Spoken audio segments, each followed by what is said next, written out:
아이들의 인성과 감성을 놓치고 있다는 현실 교육의 문제점 조금 전 지적했는데요. 감수성을 키우는 예술 교육이 좋은 처방이 될 수 있다고 합니다. 예술 교육의 힘, 김소영, 윤효정 두 기자가 보도합니다. 시계에 하트가 그려져 있습니다. 시간을 나누는 것은 사랑을 나누는 것이라는 중학교 2학년 소녀의 그림입니다. 성격이 소극적이어서 초등학교 시절엔 따돌림을 당하기도 했다는 원미. 한 미술품 경매회사가 마련한 소외계층 아동들을 위한 예술교육 프로그램에 참가해 조그만 상을 받게 되면서 성격이 밝아지기 시작했습니다. 칭찬을 받고 용기를 더 얻고 선생님들한테도 용기를 얻어서 좀 더 자신감을 얻어가지고 좀 더 활발해졌고. 영만이도 1년 전부터 한 기업체의 도움으로 미술과 음악 교육을 받고 있습니다. 초등학교 저학년 때에는 친구들을 많이 때리고 못살게 굴었다는 영만이의 변화는 주목할 만합니다. 친구들이랑요 싸워서 감정이 안 좋을 때 음악을 하고 나면요 저절로 제가 먼저 사과의 말을 전하게 됩니다. 네, 기분이 좋아지고 요즘은 이제 좀 착한 어린이생까지 받았어요. 전에는 집중이 안 돼 책을 읽지 않았는데 미술 수업을 받고 나서는 오랫동안 집중해 책을 볼 수 있다고 자랑합니다. 예술 교육이라고 해서 무슨 거창한 교육은 아닙니다. 각종 전시회를 구경하고 음악극을 감상하고 학교에선 합창단에 들어가 노래를 부르는 정도입니다. 그런데 변화는 놀랍습니다. 4, 5년 전부터 대기업들이 사회공헌 활동으로 소외계층 아동들에게 예술 교육을 시키고 나서 이 같은 사례는 점차 늘고 있습니다.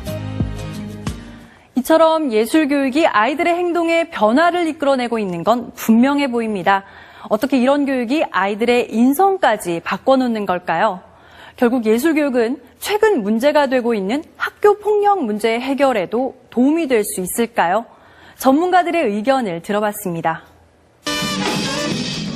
미술이나 음악, 무용, 연극 같은 예술 활동이 주는 긍정적인 효과로 전문가들이 공통적으로 꼽는 것은 공격성을 줄여준다는 겁니다. 예술을 감상하고 직접 참여해 즐기는 것은 두뇌의 감정이입과 표현 욕구, 특히 환상작용을 불러일으킵니다. 이렇게 활발해진 운해적 활동은 균형 잡힌 사고와 통찰에 긍정적인 영향을 줍니다. 문제 행동이 있다고 알려진 아이들이 갖는 특징적인 그 문제들이 하나 지나친 공격성을 발휘하는 거거든요. 넘치는 에너지를 조금 더 나은 방향으로 창조적인 방향으로 돌려주는. 최근 3년 동안 전국 초등학생 860여 명을 대상으로 예술교육을 해오면서 면담 조사한 결과입니다. 먼저 우울감은 활동 기간 내내 꾸준히 낮아져 3년이 지났을 땐 처음에 60% 수준까지 떨어졌습니다. 반면 친사회적인 성향은 크게 높아진 것으로 나타났는데 특히 3년째 그 효과가 눈에 띄게 높아져 꾸준한 교육이 중요하다는 걸 보여줍니다.